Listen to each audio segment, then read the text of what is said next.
à tous et bienvenue sur le plateau d'Anonymal TV. Aujourd'hui, on accueille Éric Servoni, le directeur du centre social Jas de Bouffe-en-Nord. Nous allons faire le bilan de la première année en service de la nouvelle équipe. Mais avant ça, on vous laisse avec un point de contexte. Le centre social Les Amandiers, géré depuis les années 80 par l'association ADIS, Association de développement des innovations sociales, a connu un changement de gouvernance en 2022 suite à un appel à projet lancé par la Caisse d'allocation familiale des Bouches-du-Rhône. L'ancienne équipe a rencontré des dysfonctionnements internes après un changement de gouvernance menant à la désolidarisation des partenaires comme la mairie d'Aix, la préfecture des Bouches-du-Rhône ou encore la CAF qui a décidé de leur retirer l'agrément centre social. Après plusieurs mois de procédure, la DIS a été amenée à quitter les locaux du centre. Dès 2023, une nouvelle équipe de l'association Albert Camus ayant remporté l'appel à projet a investi les lieux du nouveau centre social Jas de Bouffe-en-Nord. Bonjour Monsieur Servoni, merci d'être avec nous en plateau aujourd'hui. Comme on a pu le voir dans la contextualisation qui vient de passer, ça fait un peu plus d'un an que vous êtes arrivé à la tête du centre social Jas de Bouffe-en-Nord. Est-ce que vous pouvez un peu nous expliquer comment ça s'est passé quand vous êtes arrivé là-bas ? Oui, alors bonjour. Effectivement, pour nous, l'histoire commence en fait au mois de mai 2022 lorsqu'on reçoit l'appel à projet de la part des partenaires de la Convention 4 des centres sociaux qui recherchaient un nouveau gestionnaire pour gérer le centre social Les Amandiers. Alors très honnêtement au départ on était un peu étonnés de la tournure que les événements avaient pris. On regardait ça un peu de loin puisqu'on n'était pas forcément concernés ni impliqués sur cette affaire et c'est au fur et à mesure qu'on s'y est un peu plus intéressé en lisant l'appel à projet, en évaluant un petit peu le contexte, les enjeux, des discussions avec les partenaires. Et c'est à partir de 15-20 jours de discussion qu'on a eu avec les équipes de salariés, avec le conseil d'administration du centre Albert Camus, qu'on a décidé de se positionner sur l'appel à projet. Okay. Qu'est-ce qui a motivé justement cette décision de répondre à cet appel à projet ? Alors, comme je vous l'ai dit, c'était une décision qu'on a pour laquelle on a mis pas mal de temps pour se positionner. On a bien réfléchi, car il y avait un enjeu important pour nous. C'était un enjeu stratégique parce qu'il y avait effectivement une belle opportunité, mais il y avait aussi un gros risque pour le centre Albert Camus. Donc on a pris notre décision pour trois raisons principales, j'ai envie de dire. La première, c'était sur un plan technique. Ça nous permettait de changer de modèle économique et de statut. Pour rappel, on n'est pas centre social sur Albert Camus, sur Corcy. On est un espace de vie sociale. C'est un agrément un peu différent, plus faible, avec des difficultés qui peuvent être structurelles en termes de financement. Et donc, le changer de statut en devenant centre social sur le Jas Bouffant, c'était donc une opportunité de faire évoluer notre modèle économique. La deuxième raison, c'est qu'on a toujours eu sur Corcy pas mal de familles qui sont issues du Jas de Bouffant et également 3 de nos administrateurs qui sont des habitants du Jas de Bouffant. Donc ça nous donnait une légère légitimité à se positionner sur ce quartier prioritaire qui est très proche de la cité Corcy. Et enfin, la troisième raison qui nous a conforté dans notre choix, c'est la volonté, quand on a pris connaissance des différents candidats, d'essayer de se porter, nous aussi candidats, pour conserver une gestion associative du centre social par une gouvernance par les habitants. Donc c'est ce qui correspond à nos valeurs et aux valeurs d'éducation populaire, et donc c'est pour cette raison aussi qu'on s'est positionné. C'est un ensemble en fait de la convergence de différents éléments qui nous a conforté dans notre décision prise par notre conseil d'administration. Et surtout, avec quand même une mise en garde qui m'ont adressé, c'était que le développement du centre social ne perturbe pas le fonctionnement de l'EVS de Corcy. C'était vraiment important d'être en capacité, si on se positionnait sur le projet, de développer les deux structures en même temps, avec des synergies entre les deux, sans que l'une perturbe le fonctionnement de l'autre. D'accord. Justement, vous êtes arrivé dans un centre social qui avait déjà une identité, qui était connue par les habitants du quartier. Aujourd'hui, ça a changé d'identité, il y a un nouveau nom. Est-ce que vous pouvez nous expliquer pourquoi cette décision ? Oui, tout à fait. Effectivement, dans le contexte, c'était difficile pour nous de conserver le nom des Amandiers.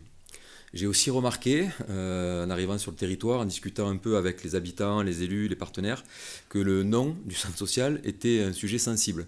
Donc on a décidé d'opter pour un nom provisoire, un nom qui allait être fonctionnel, et qui allait marquer un peu le changement avec l'ancien gestionnaire. Et donc, on a opté pour le nom Centre social Jazz Bouffan Nord, puisque c'est le centre social qui intervient sur le jazz bouffant et sur la partie nord du jazz de Bouffan. C'était un nom un peu technique, mais qui nous permettait de faire la transition.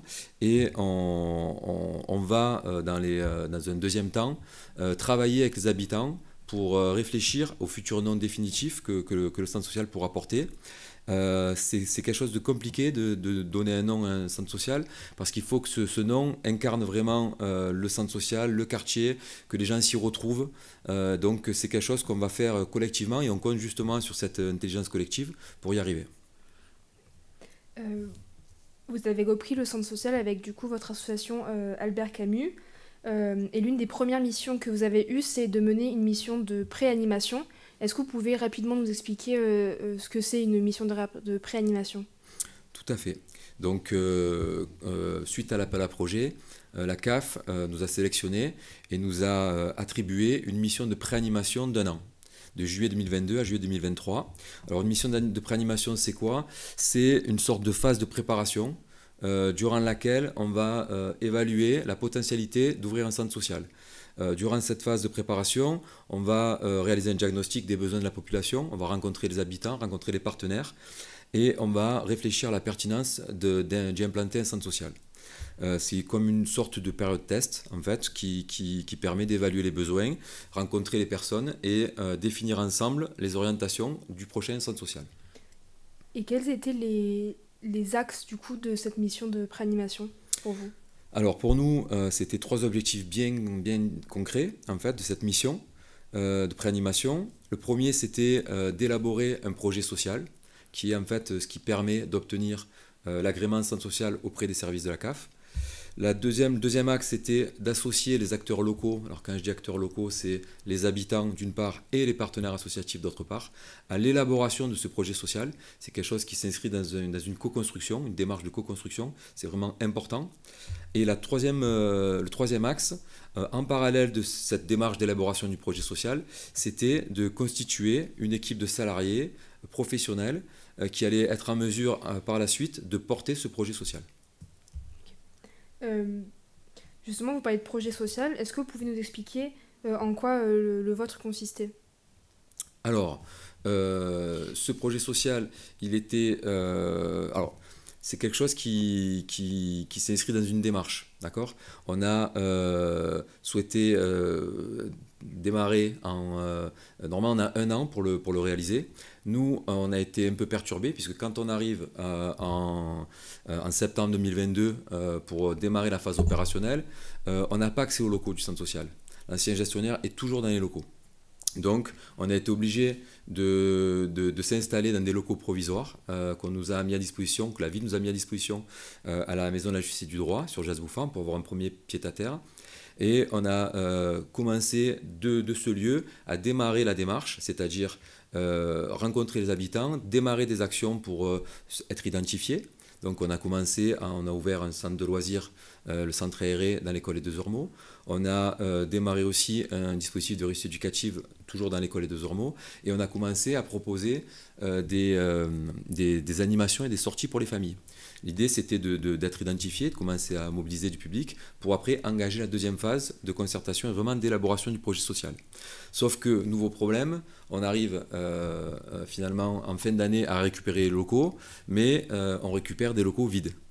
Plus rien, plus une chaise, plus une table, plus de téléphone, vraiment plus rien. Et donc, on est obligé de repartir à zéro, de rééquiper entièrement le centre social, rééquiper en mobilier, rééquiper en matériel, et ça nous a pris quelques mois. En attendant, la ville encore nous a prêté du mobilier pour être en mesure de pouvoir accueillir le public et proposer les premières rencontres pour les habitants pour élaborer ce fameux projet social qui était la base de la mission de préanimation. Et du coup, est-ce que vous pouvez expliquer ce projet social justement ? Alors, ce projet social, il émane d'une démarche, en fait, qu'on a démarré au mois de janvier. Normalement, c'est quelque chose qui se fait sur entre 8 et 12 mois. Nous, avec le contexte particulier, on a été obligé de ramasser ce temps en 4 mois. Et donc, on avait la demande impérative de déposer, pour des contraintes techniques internes à la CAF, le projet social au mois d'avril. Et donc, on a entamé un véritable marathon en fait, de rencontres avec les partenaires et les habitants. On a organisé des concertations thématiques avec les habitants.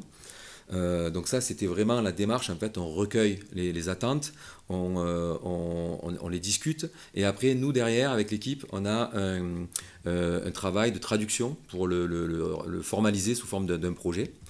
Et donc, en parallèle de ça, j'ai commencé à constituer l'équipe du centre social, avec un recrutement au fur et à mesure des salariés qui sont nécessaires pour faire fonctionner un centre social, un agent d'accueil, une directrice centre aéré, un animateur jeune, un personnel de service, un adulte relais, voilà.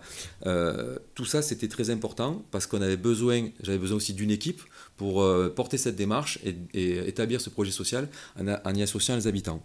Donc à ce titre, moi je voulais juste préciser 2 choses en fait sur l'équipe du centre social. La première, c'est que dès le départ du projet, on s'était engagé à avoir une attention particulière pour les anciens salariés de la DIS. On s'était engagé à leur permettre de postuler, si c'était possible, s'ils ont manifesté l'intérêt, sur des postes équivalents à ceux qu'ils avaient au sein de la DIS. C'est quelque chose qui nous tenait à cœur, c'est un peu dans notre façon de fonctionner sur Albert Camus, et c'était un point important que je voulais signaler parce que les salariés de la DIS c'était les premières victimes en fait de ce changement de gestionnaire, et ça a bien fonctionné puisqu'il y en a aujourd'hui plus de 4 ou 5 salariés qui sont chez nous, sur des postes un peu différents des fois, mais qui sont venus chez nous. Et le deuxième point au niveau de l'équipe sur lequel je voulais insister, c'est que je voulais les saluer parce que ça a été une période un peu compliquée, ce démarrage sur l'élaboration du projet social en 6 mois, et je trouve qu'ils ont réalisé vraiment un travail remarquable sur cette période. Ils ont été en capacité de très vite être identifiés par les habitants et de mobiliser des habitants, et c'est grâce à eux qu'on a réussi à déposer ce projet social au mois d'avril 2023. Est-ce que vous avez parlé de plusieurs choses, est-ce que c'était des axes importants pour vous dans ce projet social? Alors, ce projet social, il a été co-construit avec les habitants, ça c'est important. Et donc, de tout ce travail de concertation qu'on a fait avec habitants, partenaires et institutionnels, est ressorti vraiment 3 axes de travail. Le premier, 3 objectifs, 3 axes stratégiques qui sont les lignes qu'on va suivre pour atteindre nos objectifs sur 3 ans. Le premier, c'était permettre aux habitants d'être acteurs de leur quartier. C'est important que les habitants soient au cœur de nos projets. Deuxième axe, c'était favoriser le vivre ensemble, la mixité et le lien social. Il y a beaucoup de disparités de mixité sociale sur le Jas de Bouffan, et c'était important d'avoir des actions qui aillent dans ce sens, d'améliorer le vivre ensemble. Troisième axe, c'était contribuer à l'épanouissement des individus et accompagner le public les plus fragiles. C'est dans nos missions aussi de centre social de contribuer à l'épanouissement et aussi d'avoir toujours une attention particulière sur les publics les plus fragilisés. Voilà. Donc le projet a été déposé au mois d'avril et il a reçu un accueil favorable puisque la CAF nous a accordé 3 années, juillet 2023 à juillet 2026. Et c'est assez rare pour le souligner, puisque généralement, sur une première demande d'agrément, on est plutôt sur des périodes d'1 an. Donc là, les partenaires nous ont fait confiance et surtout nous ont laissé le temps pour mettre en place le projet avant de passer au suivant. Justement, donc votre projet a reçu un accueil favorable. Vous avez pu inaugurer le centre le 20 juillet 2023, après plusieurs mois de travail et d'organisation. Je vous laisse justement vous replonger dans cette journée avec un retour en images par Mathias Schmid et Amandine Valderas.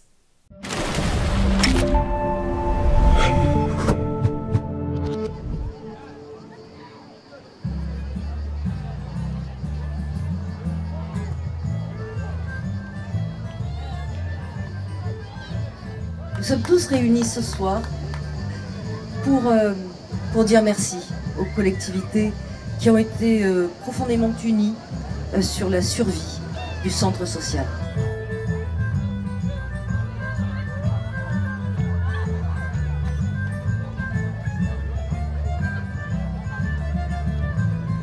C'est important de voir que dans le quartier, il y a de l'animation. On a notre crèche qui est juste derrière, donc en plus, Donc c'est important, surtout quand on est habitué au centre-ville, on voit la différence, hein. C'est flagrant, hein, mais c'est comme ça. Hein. Mais je trouve que c'est important de se sentir bien dans son quartier. Il faut qu'il y ait dans une ville, Aix-en-Provence c'est une grande ville, il faut qu'il y ait une politique de quartier aussi, que les quartiers ne se sentent pas isolés aussi. Là on voit très bien qu'il y a pas mal d'enfants ados, un peu, oui, en école élémentaire. Donc c'est à partir de cet âge-là où il faut les nourrir socialement et surtout culturellement. Donc c'est une belle étape pour moi, vraiment. Je suis vraiment très contente et j'espère que ça va continuer et s'étendre à d'autres quartiers qui sont un peu comme le quartier Besson, qui est souvent dans l'actualité, parce que bon, il y a des fois des petits soucis. Voilà, j'espère que ça va s'étendre et apaiser vraiment les esprits. Moi, c'est ma première année que je fais un centre, avec, avec le centre social du Jazz de Bouffan. Et en vrai, ça va. J'ai jamais fait de centre, mais après la rencontre avec de nouvelles personnes et tout, ça va. Moi, j'ai été inscrite en 2017 du coup, et je suis restée 3 ans ici à l'aide aux devoirs et je faisais des activités en dehors.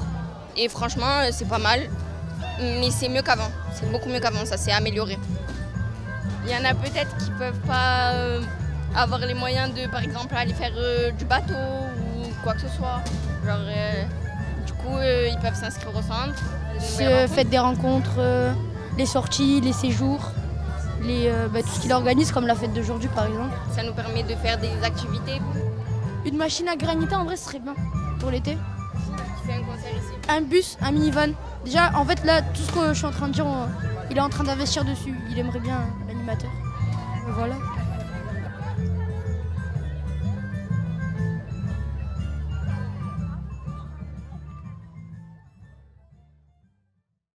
Quels étaient les enjeux de cette journée ? Alors il y avait une grosse attente sur le quartier, on l'avait ressenti dès le début. C'est pour ça qu'il fallait qu'on marque un peu les esprits avec un temps fort d'animation. Et les enjeux sur cette journée, ils étaient multiples.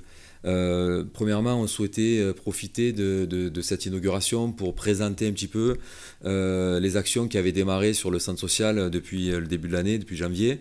C'est pour ça qu'on a notamment proposé un spectacle avec les enfants du centre aéré ou une exposition de peinture que les mamans avaient réalisée dans le cadre d'un dispositif culturel Réouvrir le monde. Donc ça c'était une chose importante, de présenter un petit peu ce qu'on avait démarré, recommencé à faire sur le centre social. Ensuite c'était aussi l'occasion de démontrer un petit peu notre savoir-faire en termes de fêtes de quartier, d'animation de quartier, avec une journée d'animation, avec des animations proposées à tous les publics. On a vu qu'il y avait des actions pour les tout petits avec un carrousel, des châteaux gonflables, des actions pour les jeunes avec des activités sportives, un taureau mécanique ou un mur d'animation digitale, et pour la famille en général avec le bal qui s'est clôturé très tard dans la nuit. Pour nous, c'était une sorte de test, un peu, une première rencontre avec les habitants. Et on était très contents parce qu'il y a eu beaucoup de monde, les habitants étaient plutôt nombreux, les partenaires associatifs aussi se sont mobilisés, et beaucoup aussi de partenaires institutionnels. Donc c'était une belle réussite, et je voulais profiter aussi de ce moment là pour remercier tous ceux qui ont contribué.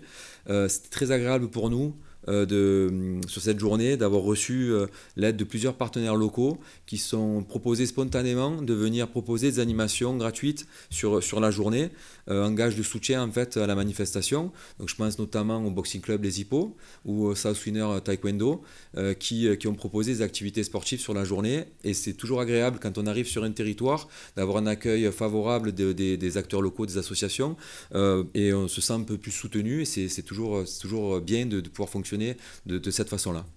Vous aviez peur de ne pas avoir de soutien des acteurs locaux ? Très honnêtement, peur non.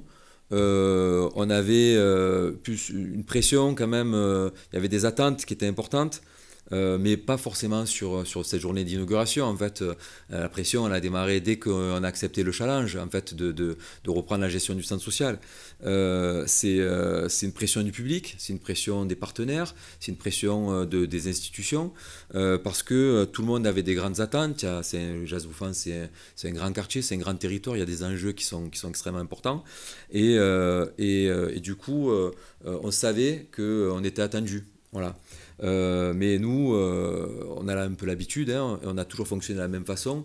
En fait, on fait ce qu'on sait faire, et tant qu'on a la volonté de réussir ce qu'on fait, généralement ça se passe plutôt bien. C'est un peu ce qui nous anime au quotidien avec les équipes. Voilà. Mais c'était plus facile pour nous de supporter cette pression, parce qu'on a senti, comme je l'ai dit, de la part des partenaires, un accueil favorable, et on a aussi senti un vrai soutien collectif pour nous accompagner dans cette mission-là, de la part des partenaires institutionnels.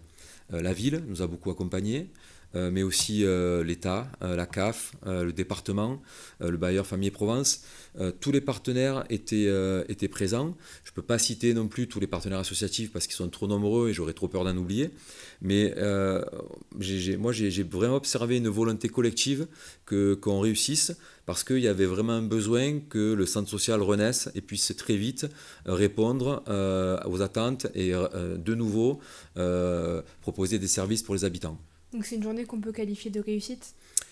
Alors, je ne suis peut-être pas la meilleure personne pour le dire, mais en tout cas, de mon côté, quand je vois qu'il y a du monde, qu'il y a une bonne ambiance, qu'il y a des sourires et même des remerciements, je peux dire que c'est une opération réussie de notre côté. On va parler un peu plus de votre année 2023 maintenant. Comment est-ce que les 3 objectifs que vous aviez proposés dans votre projet social se sont traduits pendant cette année? Alors, effectivement, on a l'agrément de centre social pour 3 ans. Donc on a très vite voulu démarrer, parce qu'il était important qu'on maintienne une continuité de service sur le quartier. Donc on a essayé d'être, dès le début d'année, même quand on était encore en phase d'installation, de proposer des activités sur le Jazz Bouffant. Donc par exemple, je vous ai parlé du centre aéré qui a démarré en septembre 2022 et qui n'a cessé d'augmenter, de se développer tout au long de l'année, avec aujourd'hui un centre aéré qui fonctionne très bien, qui est quasiment complet sur toutes les périodes de vacances. On envisage même d'augmenter la capacité d'accueil sur les prochaines périodes de vacances. On a aussi proposé la réussite éducative, avec au départ l'accompagnement scolaire qui se passait dans les locaux de l'école Les Deux Ormeaux. Et puis on a rapatrié le dispositif d'économie locaux au mois de février. Et ensuite, là aujourd'hui, toujours dans la même idée de monter en puissance, monter en charge, on a ouvert le dispositif aux collégiens du collège Château-Double. Donc ça, ces 2 dispositifs, le centre aéré et le dispositif de réussite éducative, ce sont 2 activités qui sont chapeautées par Inès Mosteganemi, qui est notre référente enfance et directrice de loisirs. De la même façon, on a aussi voulu travailler sur les actions jeunesse. Avec très vite, on a embauché Victor Van Capellen, qui est notre animateur jeune, au mois de janvier. Et dès les premières vacances de février, on avait déjà des sorties éducatives qui étaient proposées avec des groupes de jeunes qui recommençaient à fréquenter la salle jeune. Il y a eu pas mal d'actions qui ont été proposées tout au long de l'année, des projets, des séjours. Il y a eu 2 séjours durant l'été qui ont été réalisés. Donc des sorties les week-ends, des sorties sur les mercredis, en soirée. Donc une activité jeunesse aussi qui a progressivement pris ses marques sur le quartier et qui monte en puissance. Au niveau aussi du secteur famille, dès qu'on a eu l'agrément centre social, on a aussi obtenu l'agrément ACF qui nous a permis de recruter une référente famille. Donc elle s'appelle Lise Philippe et c'est elle qui est en charge aussi de tout ce qui est animation famille. On a proposé pas mal de sorties. On a commencé au départ à proposer des sorties pour l'accès aux loisirs. Il y a eu plein de sorties organisées en 2023, des parcs de loisirs, des sorties culturelles, des sorties à la plage, et avec une plus forte concentration durant les vacances d'été, la période estivale qu'il fallait bien occuper. Et dès septembre, on a vu que sur le centre social, on pouvait retrouver des ateliers yoga, gym, cuisine, couture, des permanences administratives, des permanences pour l'accueil, point d'information pour les étrangers, des ateliers d'alphabétisation, donc plein d'ateliers hebdomadaires. Et tout ça ces services aux habitants, c'est tout ce qu'on peut retrouver dans un centre social classique. Donc c'est un peu à travers ces actions qu'on va viser sur le long terme l'atteinte des objectifs du projet social. Et juste un point important sur lequel je souhaite insister, parce que c'est un peu atypique notre organisation. On est une association qui gère 2 équipements, donc c'est la même association gestionnaire, mais par contre on gère l'espace de vie sociale de Corcy, Centre Albert Camus, et le centre social Jazz Bouffan Nord sur Jazz Bouffan. Ce sont 2 équipements qui sont autonomes, qui fonctionnent de façon indépendante, chacun avec son budget, ses équipes et ses projets spécifiques à chacun des territoires. Et même si on a une gestion, un pilotage qui est commun. Et il nous arrive aussi très souvent de travailler ensemble entre Corcy et le JAS pour développer des synergies ou pour faire des économies, comme on le fait depuis toujours avec d'autres associations, comme avec la DAP 13 ou avec le centre social du Château l'Horloge. Voilà. C'est important de préciser aussi ce point d'organisation qui des fois intrigue les habitants ou les partenaires. Vous avez parlé de plusieurs choses que vous avez organisées. Quelles sont les actions majeures que vous avez mises en place ? Alors c'est un peu difficile de répondre parce que pour nous, chaque action qu'on va mettre en place, c'est une action majeure.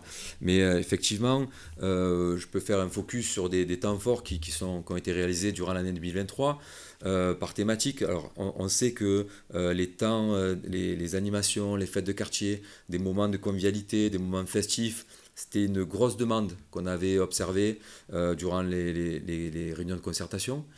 Donc on a essayé de proposer ça tout au long de l'année.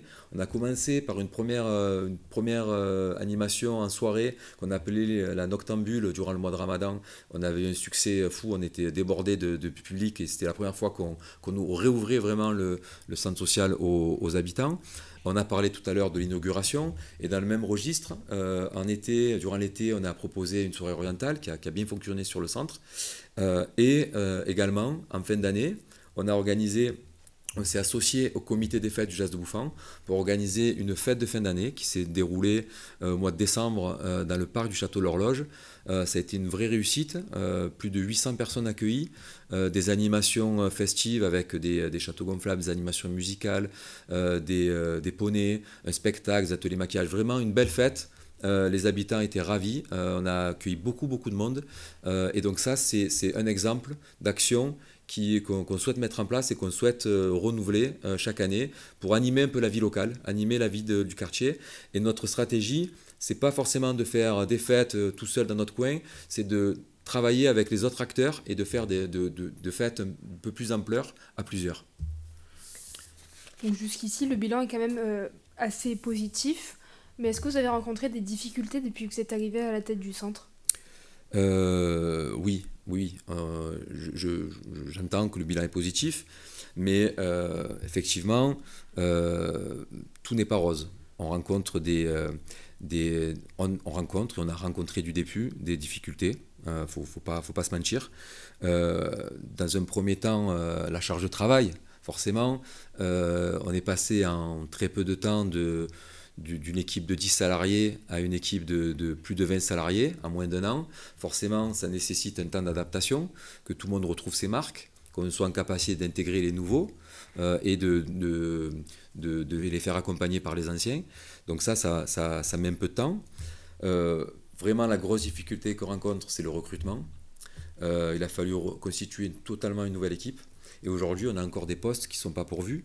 Je pense notamment au poste d'animateur prévention jeunesse, qui est un poste essentiel à la fois pour la structure, mais aussi pour le territoire.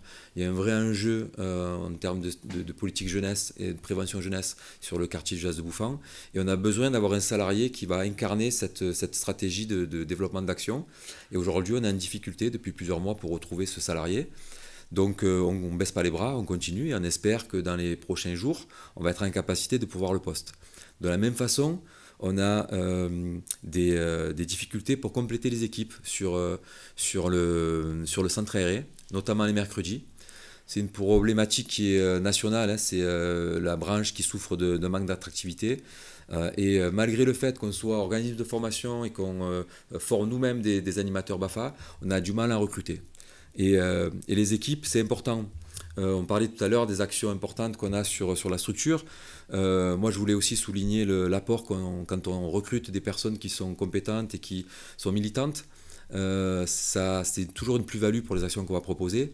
Je pense notamment à Oriane Hachi, qu'on a recruté sur le poste de médiatrice adulte relais au mois de février, il me semble, 2023. Elle organise des ateliers informatique qu'on propose sur la structure.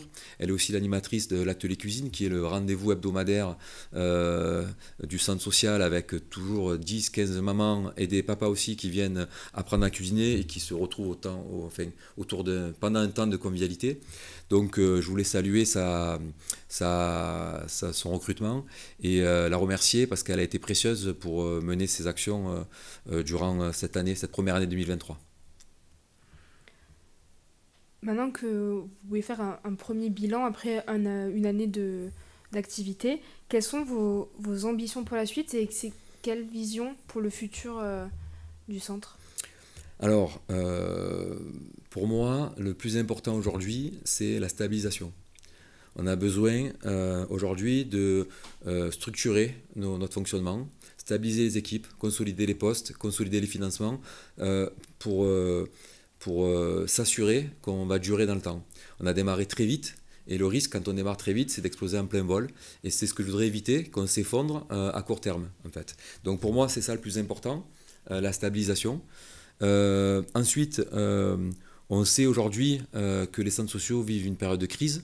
D'ailleurs, je voulais rappeler que le 31 janvier, le mercredi dernier, il me semble, les centres sociaux étaient mobilisés. C'était une journée de manifestation et de grève parce que les centres sociaux vivent une période de crise de financement structurel qui rend notre quotidien très difficile.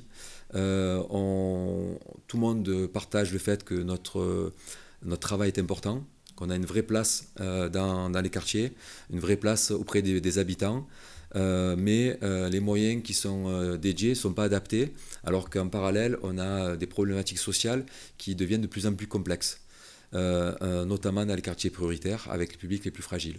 Donc, collectivement, on espère que notre appel sera entendu par les pouvoirs publics. Et après, nous, d'un point de vue plus personnel et individuel, ce qu'on espère, c'est que notre choix, notre nouvelle organisation, va nous permettre de traverser cette crise un peu plus sereinement et que les choix qu'on a faits seront gagnants et vont nous permettre de continuer à développer des actions et de répondre par des services, des actions de qualité pour les habitants du Jas de Bouffan. Est-ce que vous voulez rajouter quelque chose pour terminer ce plateau ? J'invite tous les habitants du Jas de Bouffan à venir nous rencontrer, si ce n'est pas déjà fait, à nous faire des propositions, à venir rencontrer les équipes, parce que c'est vrai qu'on est toujours une petite équipe, le Jas de Bouffan c'est très grand, on n'est pas toujours en capacité de bien communiquer, on n'est pas toujours en capacité d'aller chercher vraiment chaque habitant chez lui. Par contre, nos portes sont toujours ouvertes. Et on invite tout le monde à venir nous rejoindre, faire des propositions, des idées. On est aussi preneur d'initiatives. On parlait de perspective. Il y a un enjeu aussi sur une action dont on va redevenir le porteur. C'est le jardin de la Bulle Verte sur le patrimoine de Famille et Provence, où on va démarrer là une campagne pour remobiliser, recruter des nouveaux jardiniers pour venir utiliser cet espace qui constitue un outil, je trouve, formidable pour les habitants du patrimoine des locataires de Famille et Provence. Donc on espère que les gens vont répondre et je renouvelle mon appel à venir nous rejoindre. On sera dans un accueil avec plaisir. Et merci beaucoup d'être venu sur le plateau avec nous aujourd'hui. Merci à vous de nous suivre. Merci à la régie et à bientôt sur Anonymal TV.